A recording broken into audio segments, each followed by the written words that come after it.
سبيل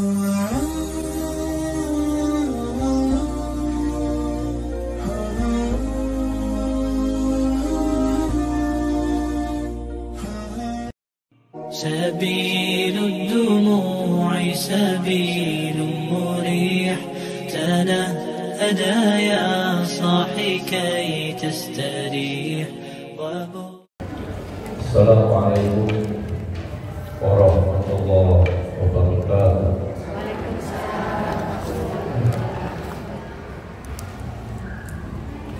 Alhamdulillahirabbil alamin.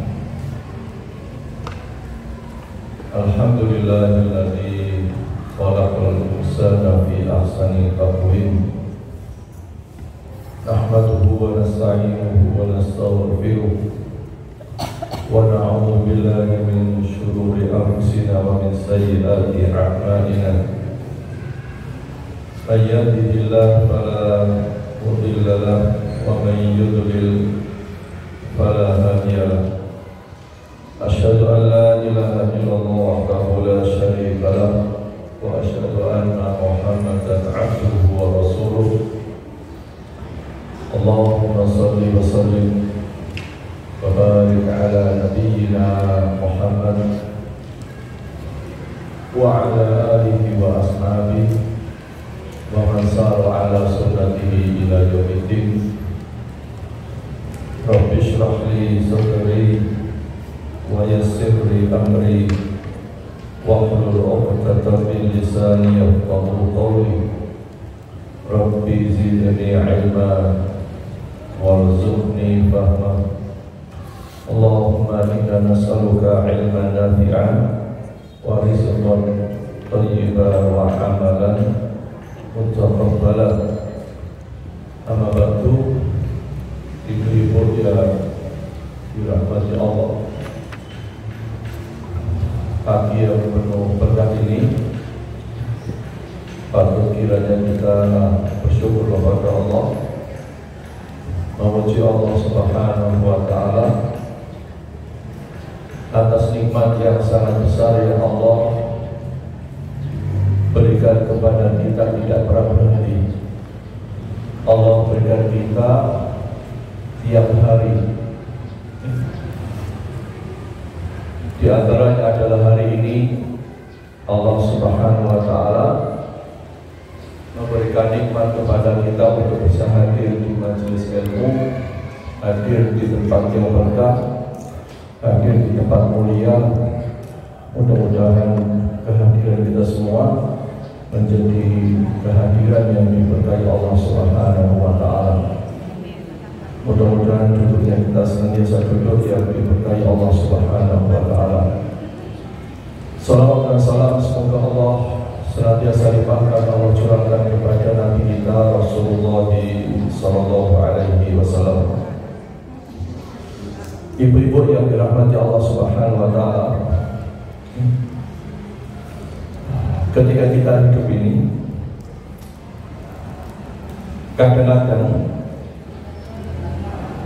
kita mengalami semangat di dalam hidup, kadang-kadang mengalami penurunan semangat,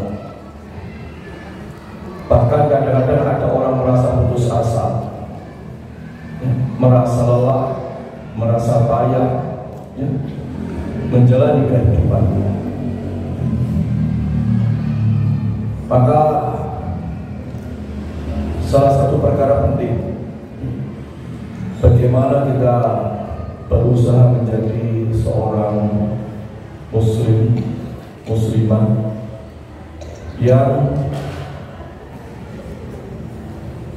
kuat, muslim muslimah yang kokoh, yang tangguh menghadapi kehidupan yang penuh ujian. Karena kita ini hidup pasti penuh ujian, hidup ini pasti penuh masalah yang kadang-kadang membuat orang jenuh, merasa lelah, merasa bosan. Bahkan ibu-ibu kadang-kadang ada orang punya niat bunuh diri, atau bahkan kemudian sampai berakhir bunuh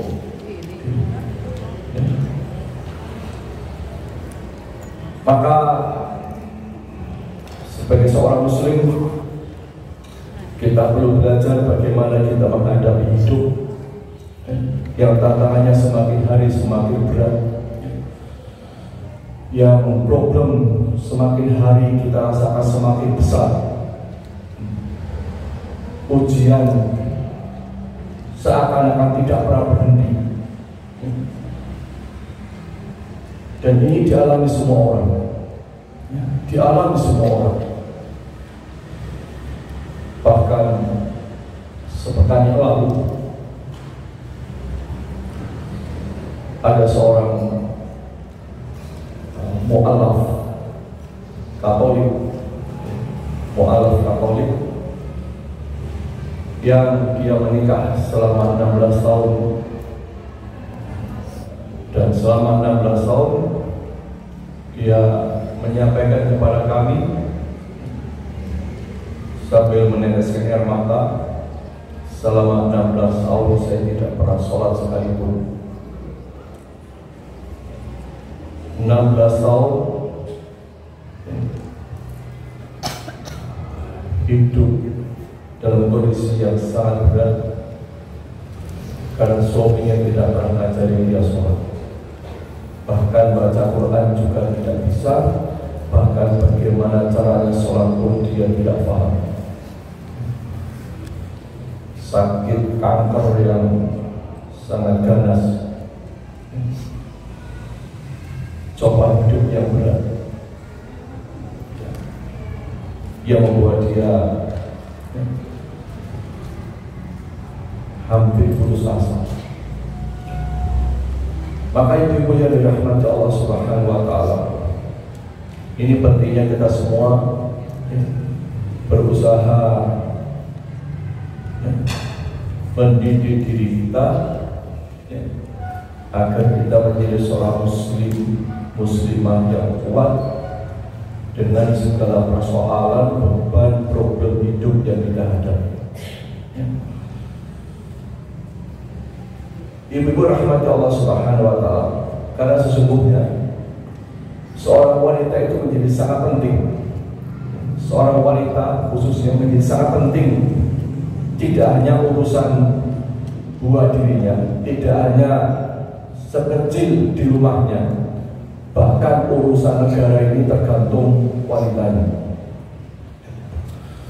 An-nisa'u imadul bilad, ila saluhal bilad, wa ila fasadal bilad. Wanita adalah tiang negara. Baiklah. Jadi buat ibu, para wanita itu adalah tiang negara. Tidak disebutkan lelaki. Apabila wanita itu baik, maka apa baiklah negara. Dan apabila wanita itu rusak, maka akan rusak pula negara.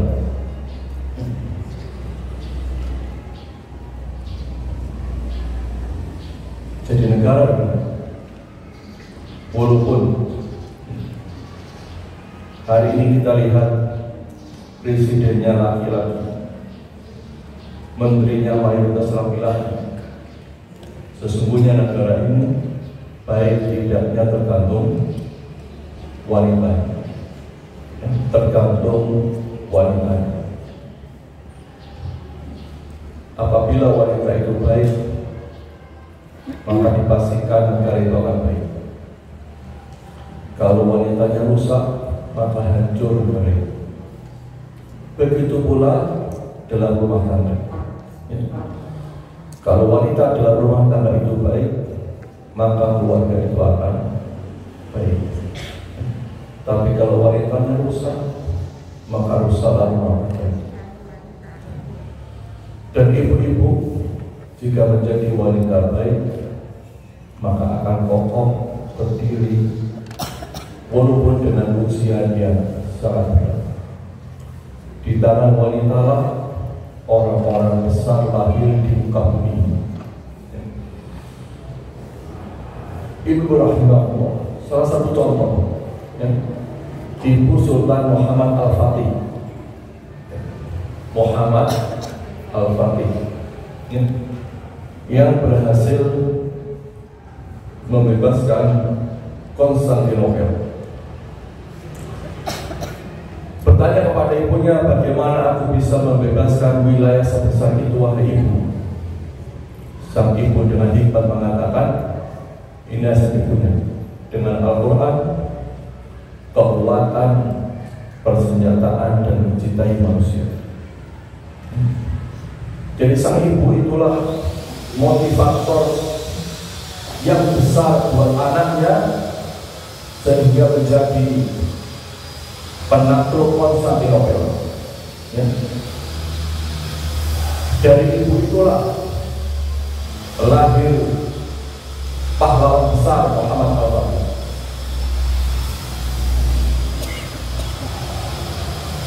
Termasuk ibu rahimahullah. Kalau kita pernah menyaksikan seorang anak kecil yang bernama siapa itu? Jual Al-Quran, Ahmad, ya, Ahmad dan Kamil. Ibu-ibu, bayangkan, Ahmad anak yatim, diasuh oleh ibu tanpa ayah, ya. Jadi anak luar biasa. Jadi anak istimewa. Pertanyaannya selalu bukan siapa ayahnya, tapi siapa ibu. Ya. Kamil yang juga begitu, masya Allah. Ya. Gambaran ibunya yang selalu kemudian nampak di publik. Orang selalu terheran-heran bagaimana seorang ibu punya anak luar biasa. Bagaimana seorang ibu punya anak yang istimewa. Dan anak-anak luar biasa tidak mungkinlah lahir dari ibu yang biasa saja. Anak-anak yang istimewa tidak mungkin lahir dari ibu yang biasa-biasa saja. Ya. Karena semua tergantung kepada ibu. Ya. Jadi anak-anak itu sangat bergantung kepada ibu. Maka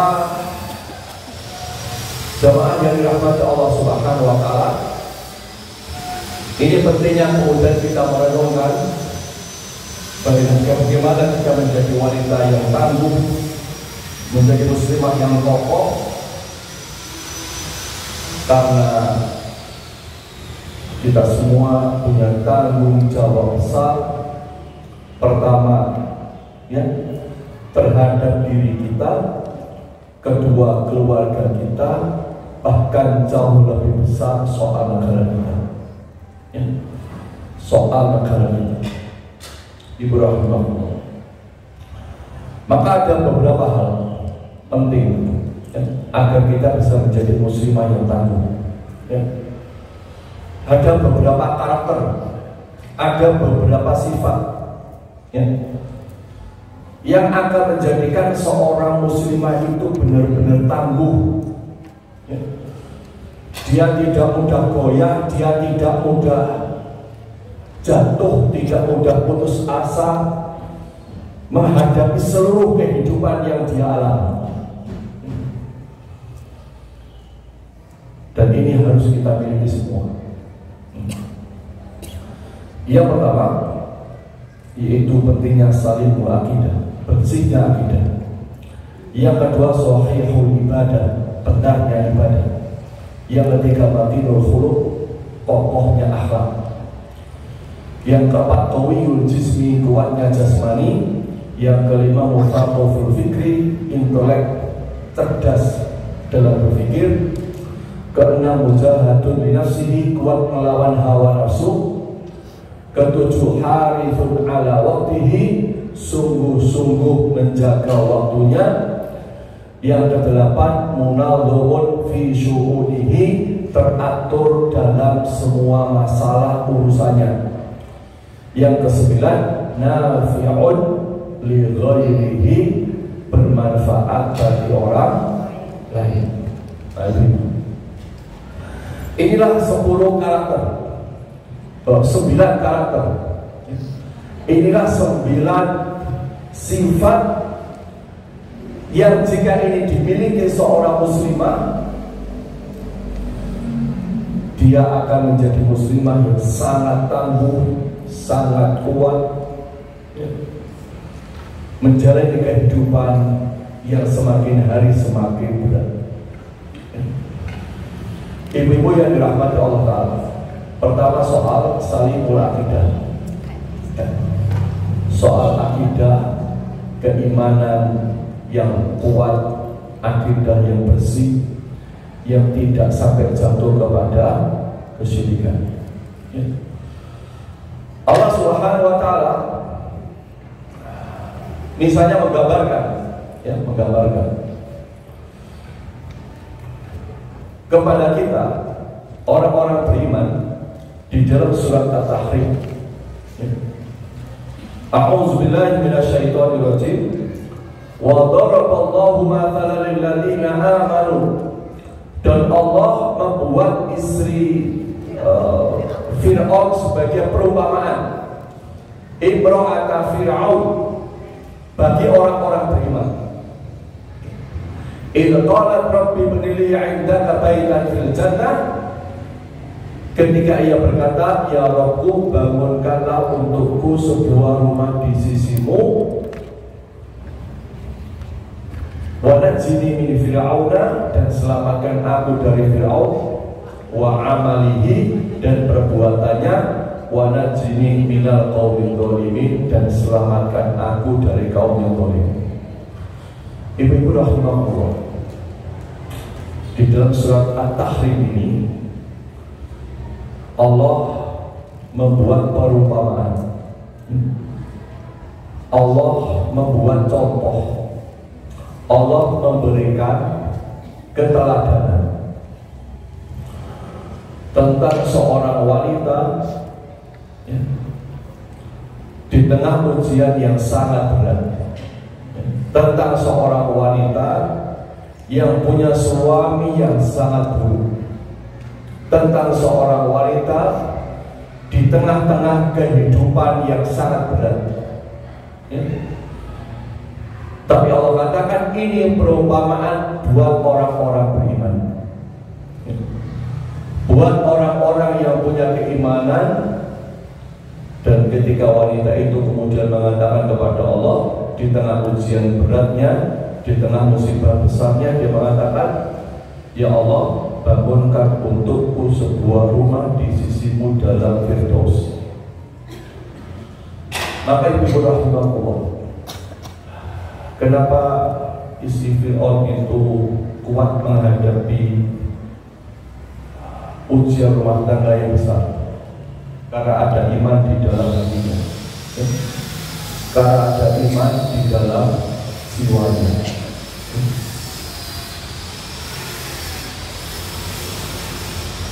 Inilah yang kemudian menjadikan Asiyah binti Muzahim istri Fir'aun, dia beriman kepada Allah, dia yakin kepada Allah bahwa Allah akan menyiapkan buat dia balasan terbaik ketika dia bisa menjaga imannya sampai dia wafat, sampai dia meninggal dunia.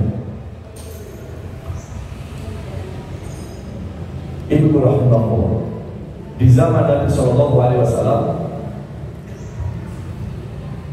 kita mengenal beberapa tokoh wanita, namanya Sumayyah, Sumayyah. Siapa itu? Istrinya Yasir. Disiksa, di tengah padang pasir bersama suaminya, dengan anak-anaknya disiksa, dan kuat menjalani ujian yang berat. Kenapa? Ada iman nancep di dalam jiwanya, ada keyakinan kokoh di dalam hatinya. sampai kemudian Sumayyah terbunuh mati. Bapak Ibu rahimahullah, kita semua tahu kita ada banyak ujian. Ada yang diuji dengan suaminya, ada yang diuji dengan anak-anaknya, ada yang diuji dengan menantunya, ada yang diuji urusan ekonominya, ada yang diuji dengan saudara-saudara kandungnya, ada yang diuji dengan orang tuanya. Semua diuji oleh Allah, tapi ada banyak orang yang ujiannya lebih berat daripada kita. Dan hanya orang-orang beriman yang mereka tetap kokoh, tidak goyah dengan ujian seberat apapun. Ya. Contoh yang lain, ingat kisah Ashabul Ukhdud. Ya. Kisah Ashabul Ukhdud. Ketika ada raja yang kemudian menggali parit, ya, menggali parit, kemudian menyalakan api di parit, kemudian mengancam seluruh rakyatnya, siapa saja yang beriman kepada Allah, mereka akan dimasukkan ke dalam parit. Di dalam salah satu kisah itu, ya, ada kisah seorang wanita, ya, hatta ja'at imra'atun wa ma'aha sabiyyun laha fataqa'asat an ta'afiya faqala laha al-ghulam yawmuhi isbiri fa innaki 'alal haq. Wanita itu pun tidak berani maju ketika akan masuk ke dalamnya. Anaknya pun lantas berkata, wahai ibu, bersabarlah karena engkau berada di atas kebenaran. Seorang wanita yang dia menyatakan beriman, kemudian karena keimanannya dia kemudian disuruh masuk ke dalam parit sebagai sebuah hukuman, dan dia sedang menggendong bayi. Apa kata bayinya? Baik, ini salah satu keajaiban bayi. Di samping bayinya Maryam. Jadi antara bayi-bayi yang bisa bicara itu diantaranya adalah Nabi Isa dan bayi Isa Ashabul Ukhdud. Ketika bayi digendong ibunya, sang ibu itu ketakutan untuk masuk ke dalam parit yang apinya menyala. Apa kata anak untuk menguatkan ibunya? Ada mengatakan, wahai ibu, bersabarlah karena engkau berada di atas kebenaran. Bayangkan ujian yang berat. Di depannya api menyala-nyala, di depannya api yang siap membakar tubuhnya, di depannya api yang siap membuat dia wafat. Taruhannya nyawa, tapi karena iman di dalam jiwa, iman di dalam hati, sang ibu kemudian masuk ke dalam parit yang berisi api membara, karena yakin beriman kepada Allah, tidak ragu-ragu sedikit pun. Ibu Rasulullah, karena itu iman harus dijaga. Yakin kepada Allah, yakin apa yang kita lakukan pasti kebenaran, yakin janji Allah pasti akan kita dapatkan, yakin kita pasti akan masuk surga, yakin kita pasti akan selamat, yakin kita pasti bahagia, ya. Dan ini harus selalu hadir di dalam jiwa kita, ya. Pura-pura kita ingat kisah Hajar, ya. Hajar yang ditinggal sendirian di tengah padang pasir bersama putranya seorang yang masih bayi. Bayangkan, ketika Nabi Ibrahim sudah mau pergi, ya, bayangkan tuh, ditinggal suami, punya bayi, ditinggal suami. Hajar bertanya, wahai Ibrahim, apakah engkau akan meninggalkanku? Nabi Ibrahim tidak noleh. Ditanya kedua kali, wahai Ibrahim, apakah engkau akan meninggalkanku? Tidak jawab. Sampai 3 kali bertanya, wahai Nabiullah, apakah Allah perintahkanmu untuk meninggalkanku? Lalu Nabi mengatakan, benar, Allah yang memerintahkannya. Lalu apa kata Hajar? Jika begitu, Allah pasti tidak akan menyia-nyiakan kami. Jadi Hajar itu kuat, ya, tabah ditinggal sendirian di tengah padang pasir karena yakin bersamanya adalah Allah. Karena yakin bersamanya adalah Allah Subhanahu wa ta'ala. Maka Ibu Rahimahullah, iman ini harus selalu hadir di dalam jiwa kita, ya. Seminggu yang lalu begitu, yang pernah saya ceritakan di sini, ya, kemarin lagi viral di tengah teman-teman saya pemburu se-Indonesia, kisah pegawai KUA di Malang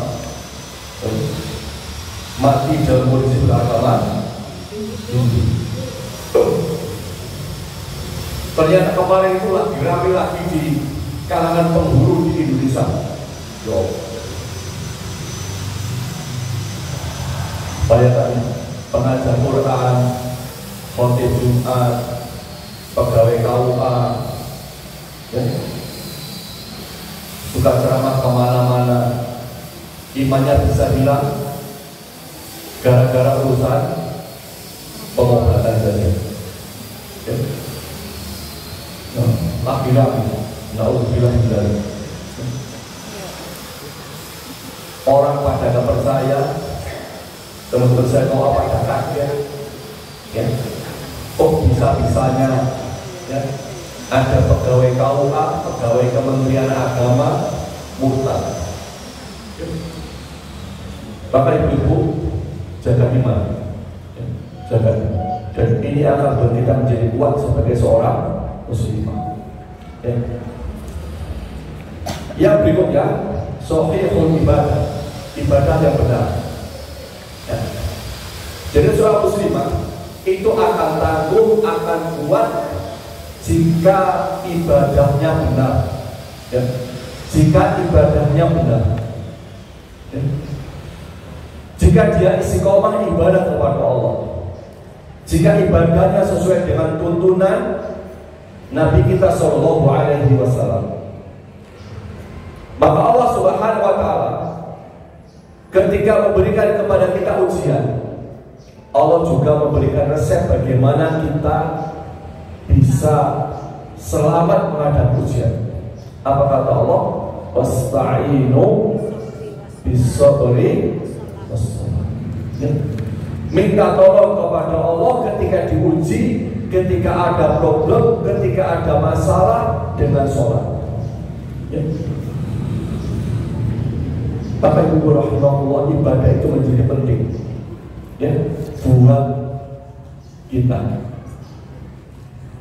Dan ibadah sungguh-sungguh kepada Allah, sholatnya sungguh-sungguh kepada Allah, mintanya sungguh-sungguh kepada Allah, berdoanya sungguh-sungguh kepada Allah.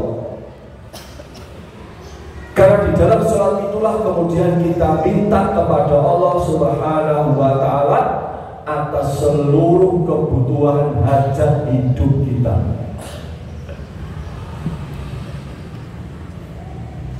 Ibu rahimahullah,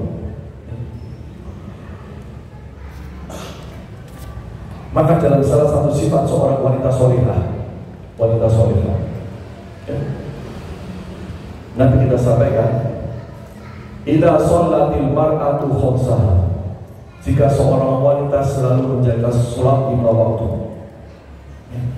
wa shamat syahraha, dan berpuasa sebulan di bulan Ramadan, wa hafidhat farjaha, menjaga kehormatannya, tidak berbuat zina, wa ata'at zaujaha, dan taat kepada suaminya, qila laha dukhulil jannata min ayyi abwabil jannah syi'ti, maka dikatakan kepadanya, masuklah ke dalam surga melalui pintu mana saja yang kau suka. Jadi dikatakan dua ibadah penting, pertama satu sholat, kedua puasa. Maka ibu-ibu, kita bersyukur ibu. Insya Allah kita semua sholat, bersyukur kepada Allah. Bayangkan kayak kisah tadi, mu'alaf 16 tahun tidak pernah sholat, nggak bisa baca Quran. Bagaimana dia minta kepada Allah, dia tidak tahu bacaan doa-doa minta kepada Allah, ya. Maka ketika kita sudah bisa sholat, yang harus kita lakukan berikutnya adalah memastikan sholat kita ini benar-benar berkualitas. Kita hayati doa-doa ketika kita sholat, ya. Kita hadirkan jiwa kita saat sholat, ya. Kita hayati setiap bacaan-bacaan yang kita mohonkan kepada Allah, ya. Maka yakinlah insya Allah segala problem kesulitan hidup akan bisa kita jalani dengan baik.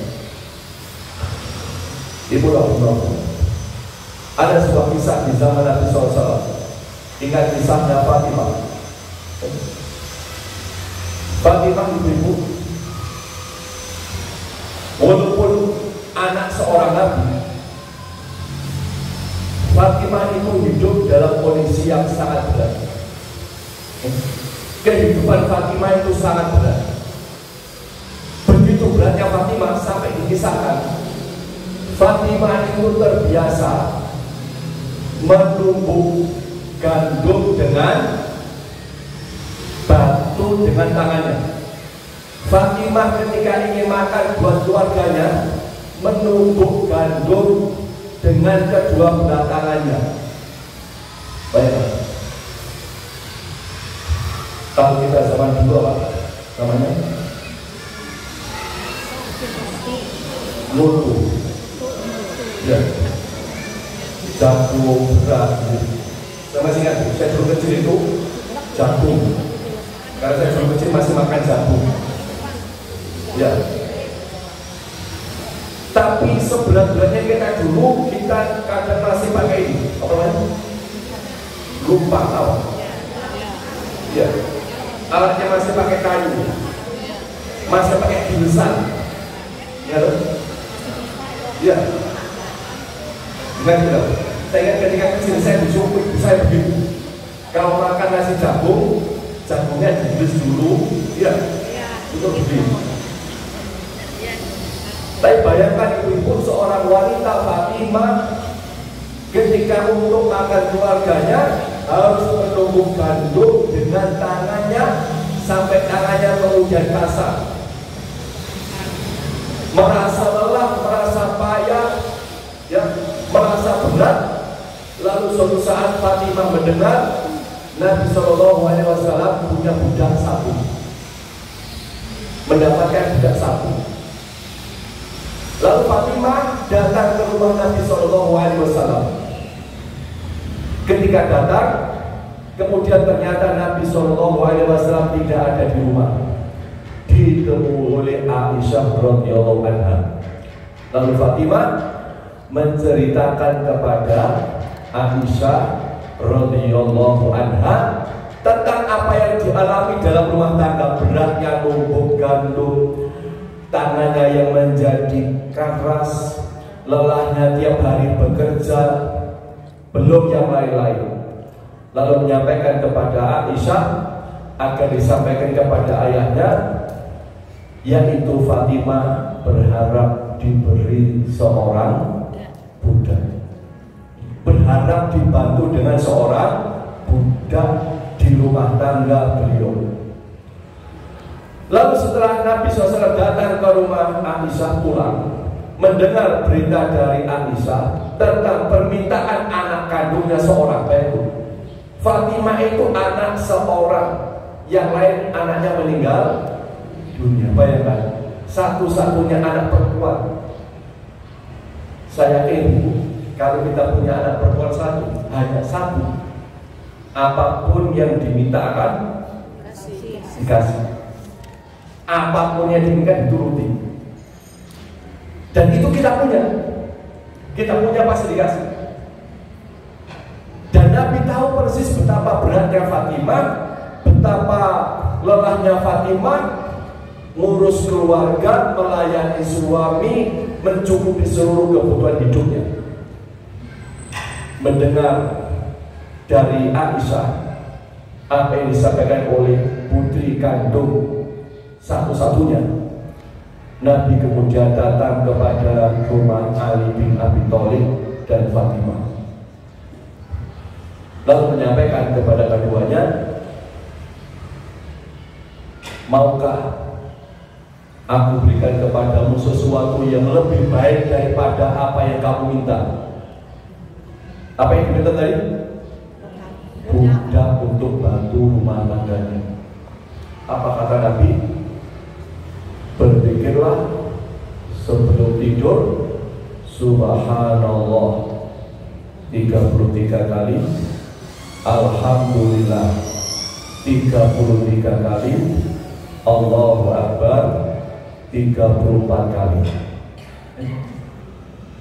Jadi Nabi tidak ngasih budak, tapi ngajari untuk zikir. Bayangkan, Nabi tidak kasih budak, padahal Nabi punya budak. Dan Nabi tentu bukan gak sayang sama Fatimah, sangat sayang kepada Fatimah, karena dia satu-satunya anak dari Nabi SAW, satu-satunya anak yang sangat beliau cintai. Tapi Nabi walaupun sayang cinta, Nabi tidak ngasih budak. Nabi tahu lelahnya Fatimah, Nabi tahu payahnya Ali, Nabi tahu susahnya mereka, tapi Nabi ajarkan zikir sebelum tidur. Maka ibu-ibu, jika ibu-ibu di rumah, saya tahu ngurus rumah itu berat. Pagi menyiapkan masak buat anak-anak, pagi kadang-kadang setrika baju buat anak-anak, pagi kadang-kadang masih cuci-cuci, bersihkan kamar tidur anak-anak, kadang-kadang masih bersihkan kamar mandi, ya. Berat, ya. Kadang-kadang buat kita seringkali ya lelah, kadang-kadang buat kita seringkali putus asa, ya. Kadang-kadang kita ingin seorang pembantu, ya. Maka ingatlah kisah Fatimah, ya, Fatimah, yaitu berzikir sebelum tidur. Kata ibu, sebelum tidur, ya, supaya tubuh ini kuat. Tubuh kita tidak hanya soal makanan, ya. Tubuh kita bisa sehat bukan hanya soal makanan gizi, tapi salah satu yang penting adalah berzikir, ya. Pastikan ibu-ibu sebelum tidur ingatkan suami, ingatkan anak-anak berzikir, ya. Subhanallah 33 kali, Alhamdulillah 33 kali, terakhir Allahu Akbar 34 kali, ya. Dan ini kemudian diamalkan oleh Ali bin Abi Thalib dan oleh Fatimah, dan setelah itu keduanya selalu bersemangat, ya, bisa menjalani hidup lebih mudah karena diamalkan sebelum tidur, ya. Maka ibu sebelum tidur, mohon maaf, ini dunia medsos yang besar.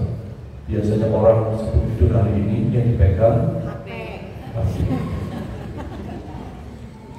Ya.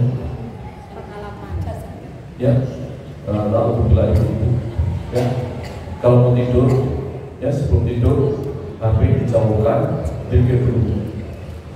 Jangan sampai kemudian kamu tidur sampai kita tidur tapi kita masih nyala. Ya. Jadi pastikan sebelum tidur berpikir. Jadi kalau ibu-ibu merasakan payah lelah, solusinya tidak harus mencari pembantu. Ya. Solusinya tidak harus kemudian laundry. Solusinya mungkin ya, kalau misalnya Fatimah hidup hari ini, kira-kira bilang, ya Nabi saya pengen laundry, ya Nabi saya pengen beli lauk jadi, ya Nabi belikan saya magicom, ya Nabi belikan saya mesin cuci, belikan saya kulkas. Kira-kira begitu gambarannya. Karena sekarang tidak ada budak yang diminta pasti sesuatu yang bisa meringankan pekerjaan. Tapi Bu, jika seandainya Nabi hidup hari ini beliau mengatakan, wahai Fatimah, aku tidak berikan engkau mesin cuci, tidak berikan kulkas, tidak berikan magicom, tidak berikan stiker listrik, berzikir sebelum tidur. Gitu. Jadi zikir sebelum tidur, insya Allah akan membuat kita ini lebih sehat. Lebih sehat. Dan ini harus selalu kita amalkan sebelum kita tidur. Ya. Berikutnya Ibrahim adalah makinul khuluq, kokoh akhlaknya. Kokoh akhlak. Ya. Wanita mulia tidak ditentukan oleh harta atau rumah. Kemuliaan itu dicapai dengan takwa. Ya. Kemuliaan itu dicapai dengan takwa. Maka ibu rahimahullah, jangan terlalu memperhatikan soal penampilan fisik, ya, soal penampilan fisik. Orang yang akan selalu kelelahan dalam hidup adalah orang yang terlalu dicemaskan oleh fisiknya. Ketika usia 20 tahun masih kelihatan cantik, 30 tahun sudah mulai berkurang, sudah 50 tahun mau diapain?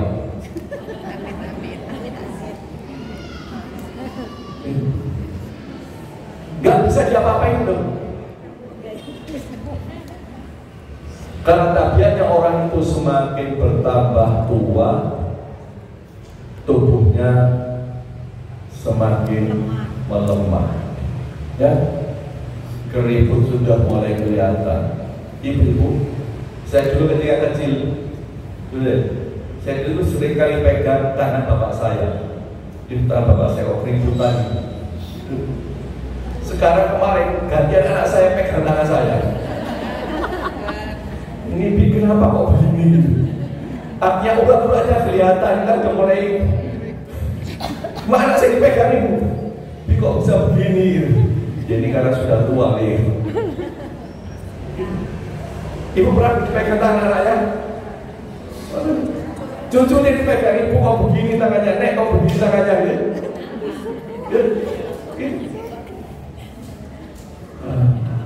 Ibu. Jadi kalau kita ini terlalu fokus mikir urusan fisik, lelah. Karena tidak bisa dibendung soal ketuaan itu. Ya. Semua penyakit bisa diobati kecuali penyakit tua. Diterima saja apa adanya. Ya.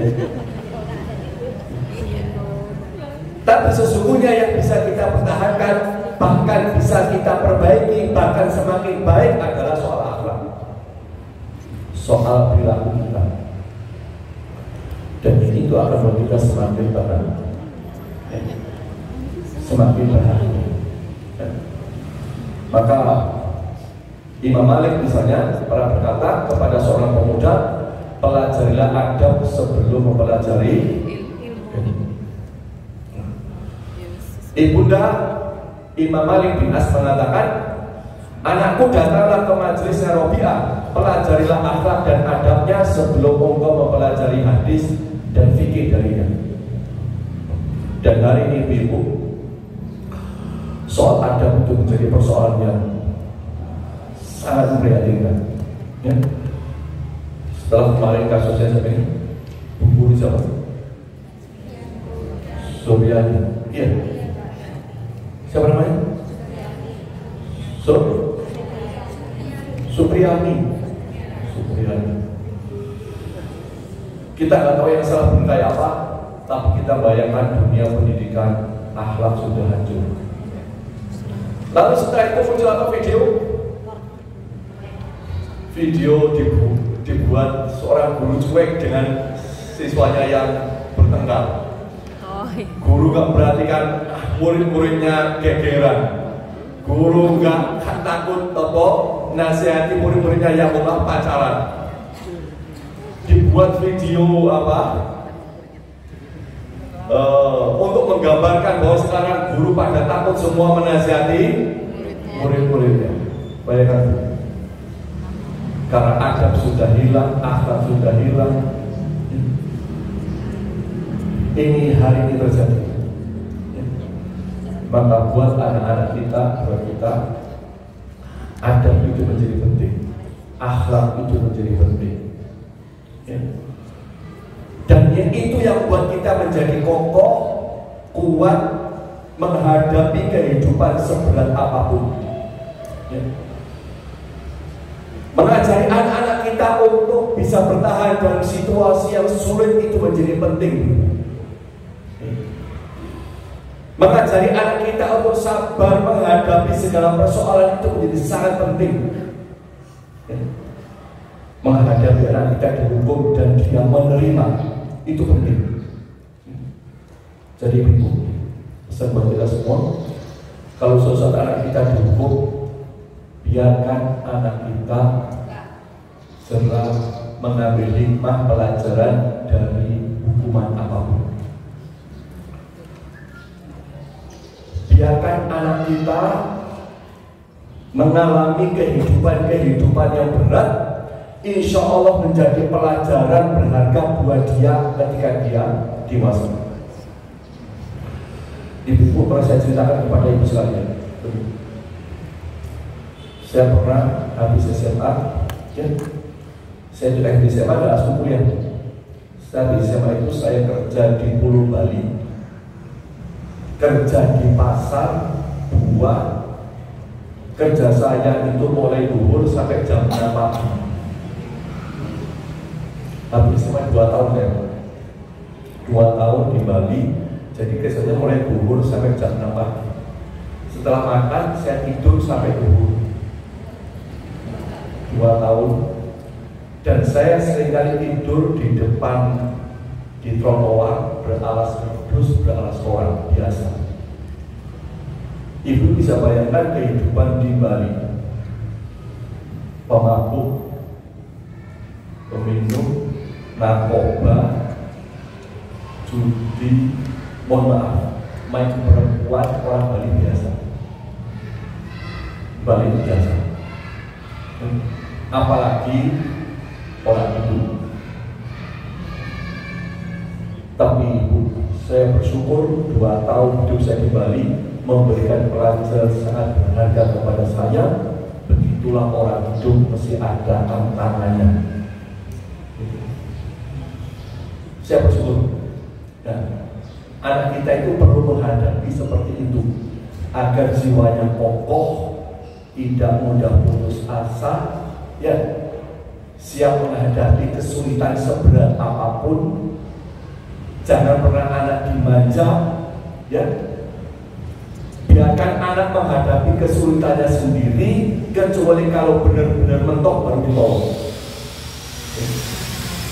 Misalnya itu, ya. Kalau anak kita berikan pada anak kita, contoh, kita ngasih anak kita buah mangga, kalau si mangga, ya, biarkan anak kita mempas mangga sendiri, ya. Ini penting. Walaupun kemudian kadang-kadang ngupasnya terlalu tebal. Biarkan anak kita belajar dari situ. Walaupun suatu saat anak kita, mohon maaf ya, jarinya kena pisau, tidak ada masalah. Itu pelajaran penting, berharga, akan diingat seumur hidup. Diingat seumur hidup bahwa hidup itu tidak selalu mulus, tidak selalu sesuai dengan keinginan kita. Ada pada hal yang akan dia hadapi. Anak kita pakai sepatu, nggak bisa, biarkan, ya, biarkan. Anak kita cuci bajunya, biarkan dia melakukannya sendiri. Anak kita setrika, biarkan melakukannya sendiri. Walaupun nggak sempurna, nggak apa-apa, biarkan anak kita melakukannya. Jadi urusan akhlak, urusan kekokohan jiwa itu menjadi penting. Ya. Maka ibu, wanita solehah itu yang diperhatikan adalah soal akhlak, soal adab. Kenapa?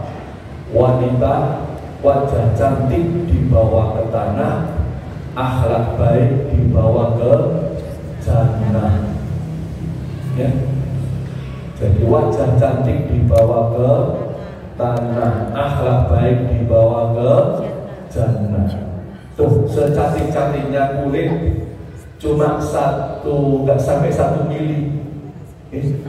Nanti kalau masuk makan jadi makanan cacing tanah. Segitu tok, segitu tok. Ya. Tapi kalau akhlak yang baik, adab yang baik, itu nanti membawa kita ke jannah, ke surga. Ya, maka ibu, seorang wanita yang tangguh, yang akhlaknya baik, ya, adabnya baik, jiwanya tidak mudah rapuh, ya, hatinya kokoh, tidak mudah goyah, ya. Dan itu harus ditempa. Ya. Ini bukan soal teori ibu-ibu, tapi ini soal ditempa sejak kita masih kecil. Nggak bisa kemudian bahasa Jawanya ujung-ujung tiba-tiba. Mulai kecil manja, tiba-tiba dewasa sangat mandiri, nggak bisa. Ini pelatihan sejak kecil. Tidak bisa orang muda tiba-tiba dewasanya sabar. Nggak bisa. Maka biasakan anak kita ini berakhlak yang baik, ya, punya adab yang baik, punya jiwa yang kokoh. Ya. Kalau sebabnya ada suatu masalah kita bersama anak kita, misalnya nunggu suami bersama anak kita, kasih tahu, nah beginilah kita menunggu, butuh kesabaran. Nah, kita sedang dilatih untuk menjadi orang yang sabar, nunggu. Masa katakanlah ini masa berat, begini hidup kamu nanti suatu saat ketika dewasa. Ya. Dibiasakan kita belajar. Ya. Ya.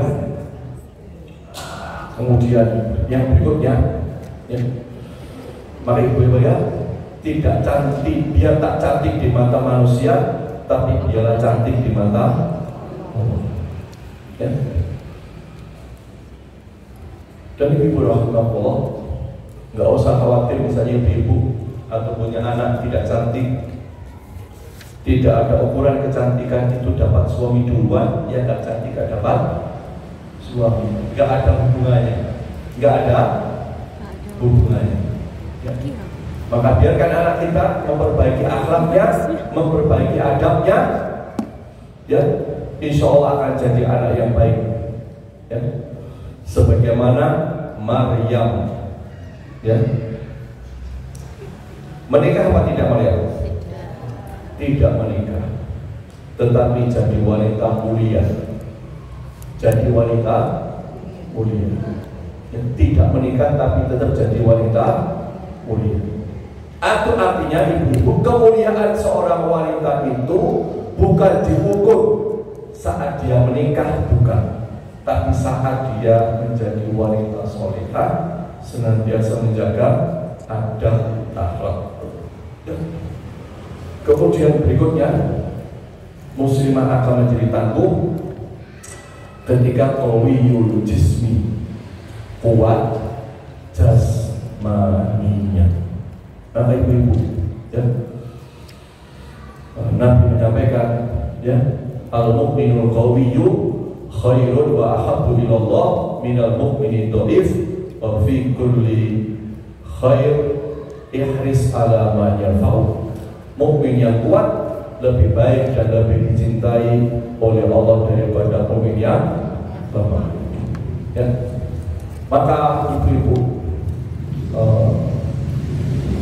olahraga menjadi salah satu kebutuhan kita semua.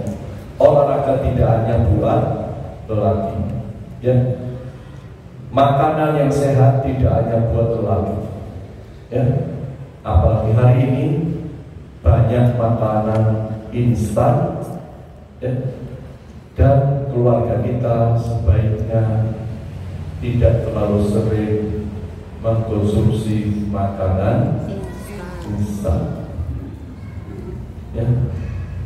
Dulu orang usianya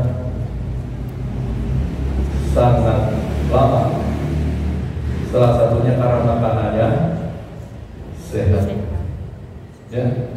Makanan sehat yang atur adalah ibu-ibu, ya.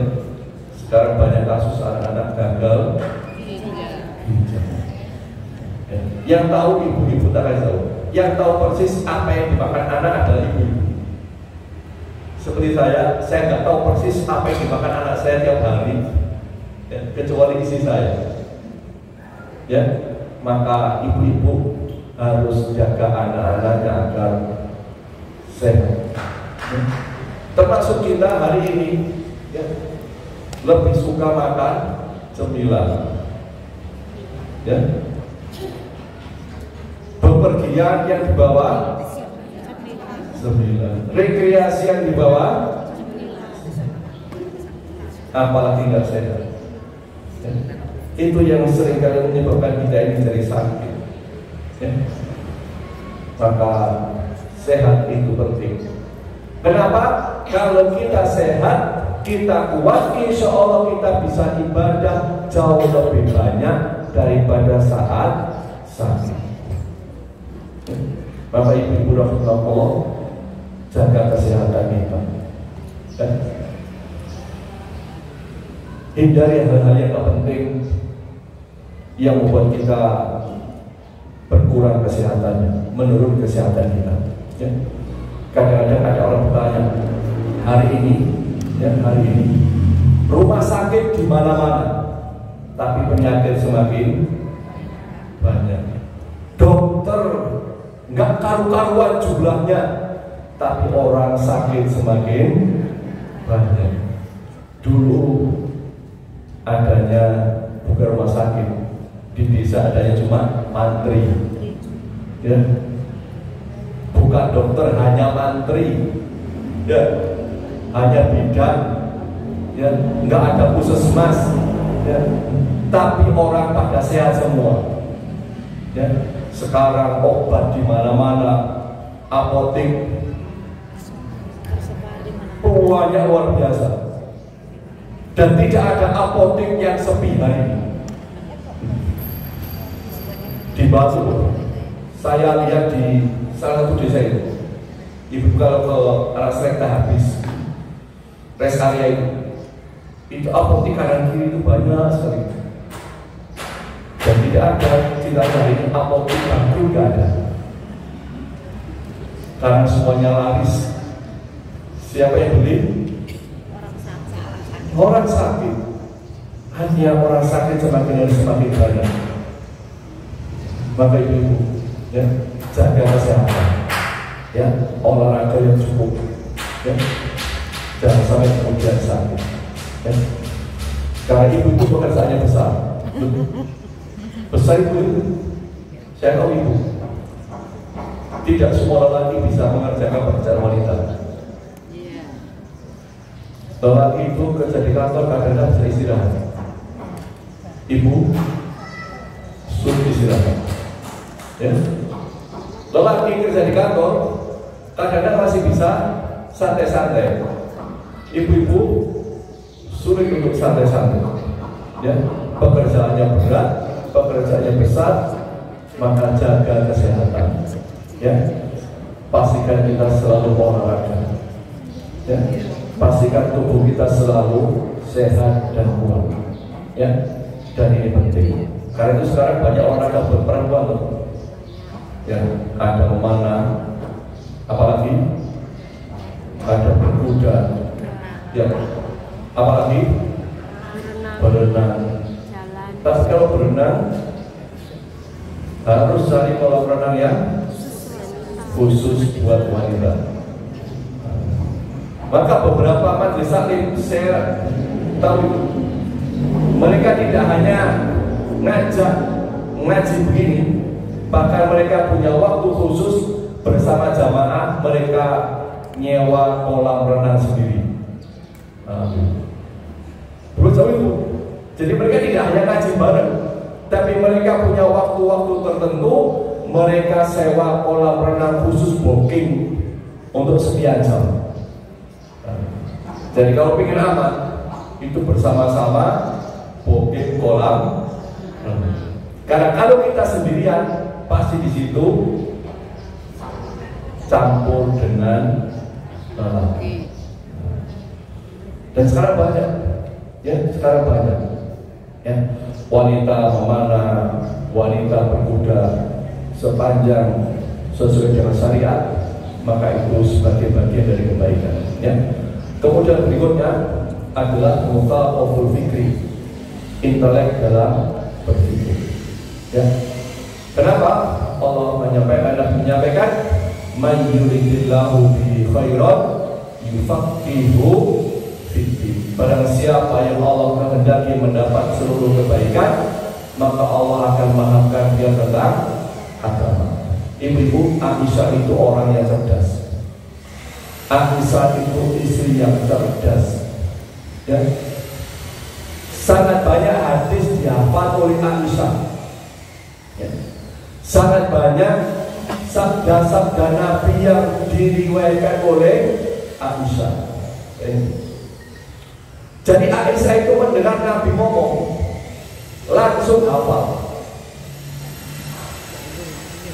Oleh Nabi nggak ditulis. Hadis Nabi kan apa yang diucapkan Nabi didengar, lalu dihafalkan, lalu disampaikan kepada orang. Jadi Aisyah itu cerdas luar biasa. Bapak Ibu, sebagai seorang muslimah, majelis taklim menjadi kebutuhan kita. Belajar menjadi penting. Punya ilmu itu sebuah keutamaan. Ya. Dan kita bersyukur kita punya majelis taklim. Dan ibu bisa datang ke sini. Sampai kemarin saya ceritakan tadi mu'alaf yang Katolik itu, yang dia cerita gak bisa baca Quran, gak ngerti caranya sholat.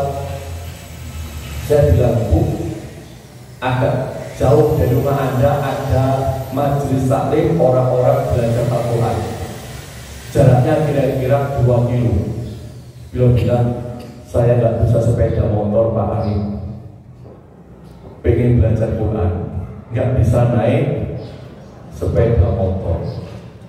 Bayangkan, kita bersyukur itu bisa datang ke sini, ya. Bisa hadir ngaji, kita dapat ilmu. Ya. Karena itu belajar agama itu wajib. Ya. Kenapa? Jika suami tak belajar ilmu agama, lalu bagaimana dia dapat menggiring isi anak-anaknya ke dalam surga? Jika seorang istri tidak belajar ilmu agama, bagaimana seorang ibu bisa mencetak anak-anak ahli surga? Jika seorang anak tidak dididik dan diajarkan lalu tidak tahu ilmu agama, bagaimana dia bisa mendoakan orang tuanya dan menarik orang tuanya ke dalam surga? Jadi ibu, belajar itu penting buat ibu-ibu, apalagi untuk anak-anak. Misalnya ibu, kita belajar apapun, pertama adalah buat anak-anak kita, buat anak-anak kita. Karena saya tahu ibu, jika keluarga yang punya anak, yang paling sering ngajari anaknya siapa? Ibunya. Ya, anaknya yang bisa matematika tanya ibunya. Bahasa Jawa nggak bisa tanya ibunya. Iya. Sekarang tanya Jawa. Betul. Tapi ibu-ibu, saya katakan ibu ya, ibu-ibu.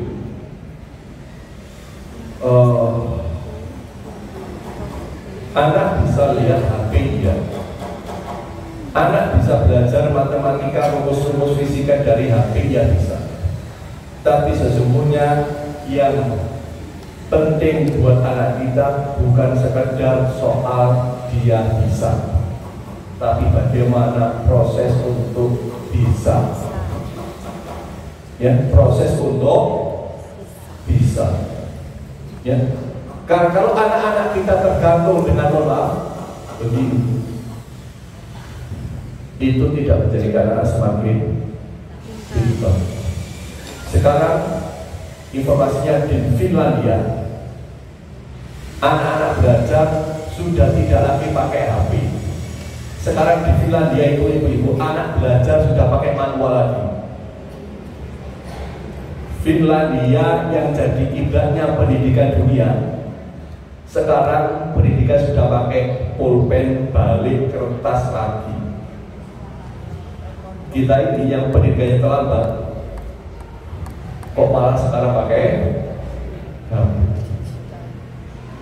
Dan maka ibu ngajari anak-anak matematika, yang ngajari ibunya, bahasa Inggris ibu-ibunya, bahasa Jawa ibu-ibunya, bahasa Inggris ibunya. Jadi ibu harus bisa Semua. Ya.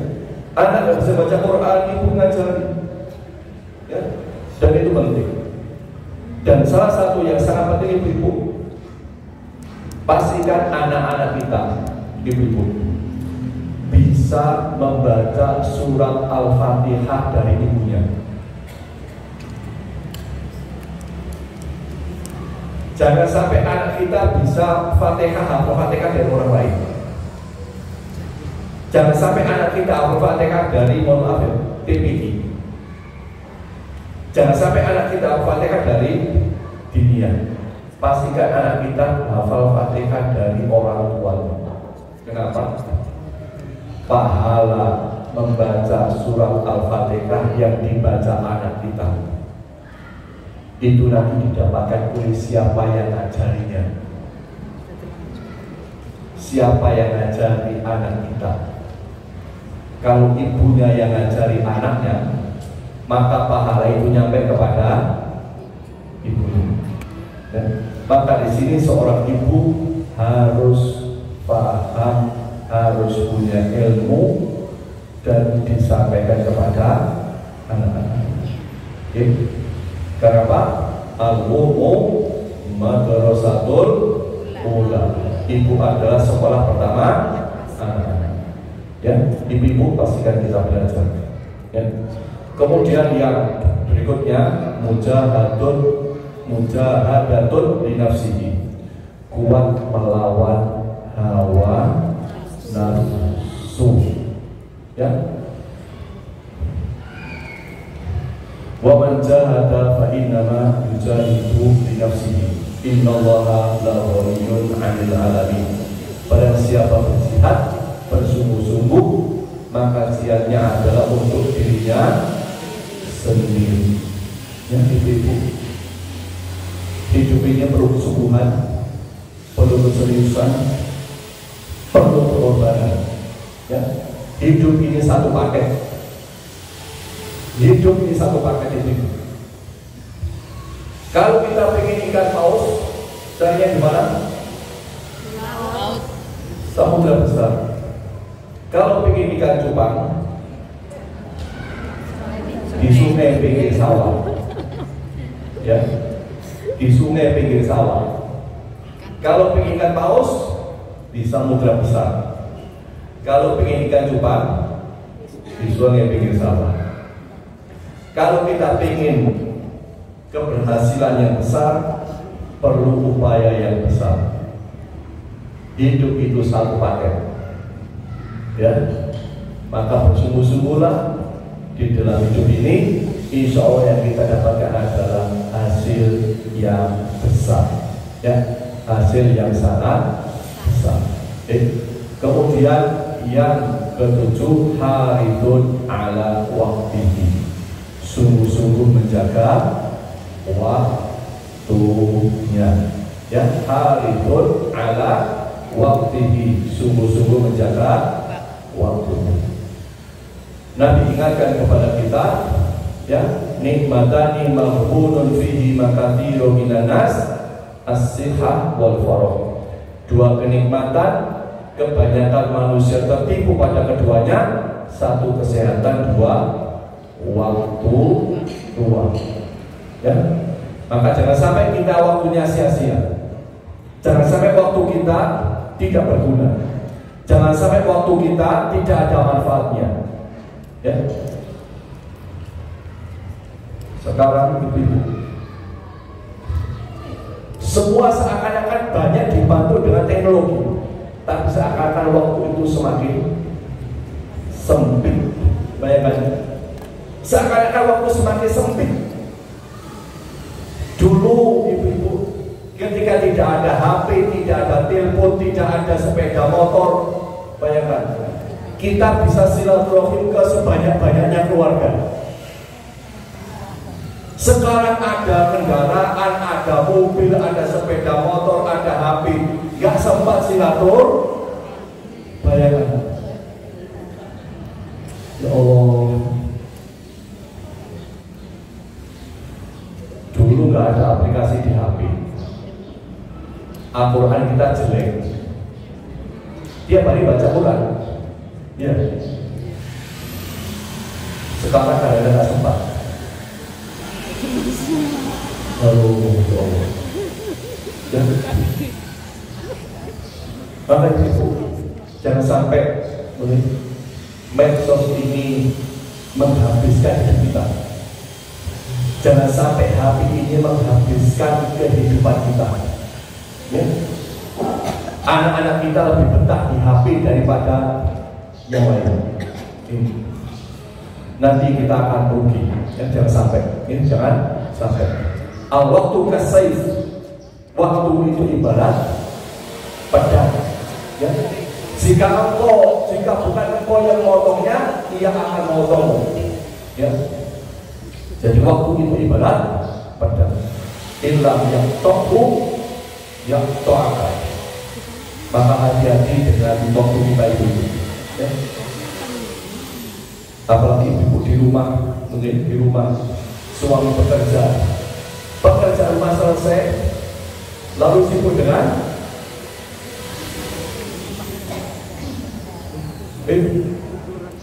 boleh pegang HP, boleh lihat medsos, tetapi setelah semua urusan selesai, ya, setelah semua urusan selesai.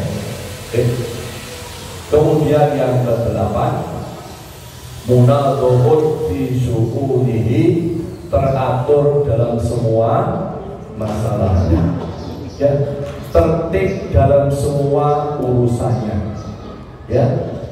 Innallaha yuhibbu idza amila ahadukum amalan ayyutinahu. Sesungguhnya Allah menyukai suatu amal apabila dilakukan dengan profesional, ya. Ibu-ibu, saya beberapa kali mendapati curhatan, ya, dari suami, ya. Ibu-ibu di rumahnya, mohon maaf, ya, nggak tertib, ya. Naruh barang asal-asalan, kamar tidur berantakan, ruang dapur kayak kapal pecah. Ya, ruang tamu, mainan anak-anak berserakan. Ya.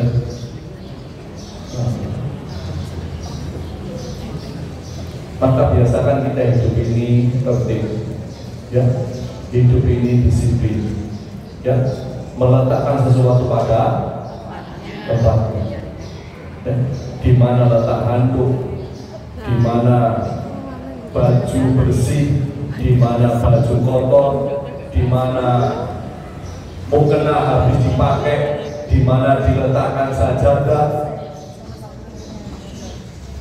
Al-Quran sesudah dibaca ditaruh di mana, ya. Dan itu akan menjadi pelajaran berharga bukan buat kita saja tapi buat anak-anak kita, ya. Meletakkan sesuatu rapi itu nanti insya Allah akan menjadi karakter kebiasaan yang sangat baik, ya. Kadang-kadang orang tak tertib itu pulang naruh kunci, mau berangkat bingung, ya. Mau berangkat bingung kenapa? Tidak biasa tertib naruh kunci pada tempatnya. Jangankan kunci, kadang-kadang tas itu bingung di mana tasnya. Nah, ibu-ibu yang biasa tertib naruh jilbab, ya, ibu naruh jilbab, ada tempat khusus jilbab. Jangan sampai jilbab jadi satu dengan handuk.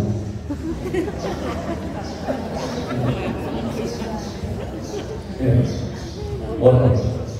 Jangan sampai ada, mohon maaf, di atas tempat tidur ada handuk, ada mukena, ada sajadah, ada pakaian. Kita seperti tidur, ya. Ya. Rumah kita tidak harus besar, karena sebesar-besarnya rumah kalau tidak disiplin tetap saja berantakan. Saya ulang, bukan soal besarnya rumah, tapi soal ketertiban, soal kedisiplinan, soal kerapian. Jadi jangan bayangkan rumah besar nanti semakin rapi, enggak, betul? Enggak soal besarnya rumah, tapi soal rapinya itu. Ada orang rumahnya kecil, rapi semua. Bu, apa tadi? Saya di tetangga saya itu, masya Allah, ada orang nggak punya rumah, dia nulut itu, numpang di lorong antara rumah satu dan rumah kedua. Lorong ini cuma lebarnya 2 meter, Bu. Bayangin, lorong 2 meter dia pakai rumah karena nggak punya rumah tapi rapi. 2 meter, kayak 4 meter, bayangkan. Ini 2 meter ya. Iya. Kita ini rumahnya 100 meter morat-marit. Ya. 200 meter tambah morat-marit, ya. Kenapa? Ibu, kalau semakin banyak tempat, cenderung kita meletakkan semuanya pada situ. Sebelumnya gak ada meja, dikasih meja, semua taruh meja. Nggak ada rak, semuanya taruh di dalam tas. Kecenderungan begitu nggak baik, ya, maka biasakan disiplin. Biasakan disiplin, terutama ibu-ibu ya, ibu-ibu ya. Kalau lelaki itu, mohon maaf, dalam agak-agak dimaklumi. Yang nggak bisa, yang bikin berantakan ya laki-laki. Ya, karena lelaki itu, kadang-kadang hidupnya itu suka-sukaan, dan itu salah satunya itu karena didikan orang tuanya. Saya punya teman pegawai di kantor saya, naruh tas sekenanya, naruh berkas di tempat lain, tisu di atas meja, pulpen di tempat yang lain. Bayangkan. Iya. Seakan-akan kantor itu rumahnya. Kenapa? Ternyata berpisahnya. Dia, mohon maaf, bapak ibunya berpisah. Dia hidup mulai kecil bersama ibunya, A sampai Z semua diurusi ibunya tanpa dia melakukan apapun. Kira-kira, pulang dari sekolah, sepatu dilempar yang merapikan ibunya. Pulang dari sekolah, tas sebenarnya yang merapikan ibunya. Pulang sekolah, baju seragam ditaruh di lantai, ibunya ngambil meletakkannya. Kira-kira benar. Ya. Makanya semua tergantung seorang ibu, bukan seorang ayah. Ya, mari ibu biasakan rapi di rumah. Penting buat anak-anak. Jangan sampai punya anak kita lelaki nanti ketika dewasa menyusahkan istrinya. Oh benar. Karena ada lelaki yang begitu loh. Ya Allah, banyak. Yang salah siapa? Ibunya. Ibunya dulu. Ayo. Kita mau menyalahkan apa? Iya. Kembali kepada ibu lagi. Ibu penting. Oke. Yang terakhir ibu. Nafi'un li ghairi, bermanfaat buat orang lain. Ya. Jadi wanita muslimah yang tangguh itu tidak hanya buat dirinya tapi bermanfaat buat orang lain. Khairun nas anfa'uhum linnas, sebaik-baik manusia yang bermanfaat buat orang lain. Ya. Sampai Nabi katakan, wahai wanita, jika masak perbanyaklah apa? Kuah. Untuk siapa? Tetangga. Mohon maaf, pernah ibu kasih kuah tetangganya? Sama isinya, Pak. Pernah kasih kuah tetangga? Sama isinya? Iya, dong. Ibu-ibu, ya, pesannya Bu ya. Kalau masak diukur, jangan sampai masak lalu terbuang. Kalau kira-kira masakan itu sehari dilihat, besok nggak kemakan, segera berikan orang lain. Segera kasihkan orang lain. Jangan sampai ada makanan di rumah sampai masuk tempat sampah. Kalau belanja diukur, benar-benar enggak kita belanja puasa ini. Jangan sampai belanja hanya soal seneng beli, numpuk-numpuk belanjaan, masukkan kulkas, sampai akhirnya nggak kemasak sama sekali. Ya, jangan sampai ada yang sia-sia di rumah kita. Ya, berikan kepada orang lain. Termasuk saya yang belanja, ya, pakaiannya ibu-ibu yang jilbabnya ada yang 10 lebih. Ya Allah. Menyesuaikan baju. Berarti kalau bajunya 20, jilbabnya 20. Bisa lebih. ya Allah. Bisa lebih, Ustaz. Jilbab untuk di rumah, jilbab untuk keluar. Jadi Ya. jilbab menyesuaikan Baju. baju menyesuaikan sepatu. Ada jilbab di rumah, jilbab mengaji, jilbab ke pasar. Ibu-ibu, ya, kalau kira-kira nggak dipakai, kasih kabar. Nggak dipakai, sedangkan jangan numpuk-numpuk baju di rumah. Ya, sedekahkan. Banyak orang membutuhkan. Banyak orang membutuhkan. Di Malang Selatan banyak orang membutuhkan. Ya, banyak muslim-muslimah yang nggak punya jilbab. Termasuk kemarin Bu, yang saya bilang mu'alaf yang Katolik itu datang kantor saya nggak pakai jilbab. Saya awalnya kaget, kok bisa nggak pakai jilbab? Ternyata di tengah bicara dia baru cerita kalau mu'alaf, nggak pernah diajari suaminya ngaji, nggak pernah sholat, nggak ngerti Al-Fatihah. Dan ketika dia dikasih jilbab satu sama temannya, terima kasih. Pernah dikasih sekali jilbab sama temannya. Artinya banyak orang di antara kita yang jilbab saja tidak punya.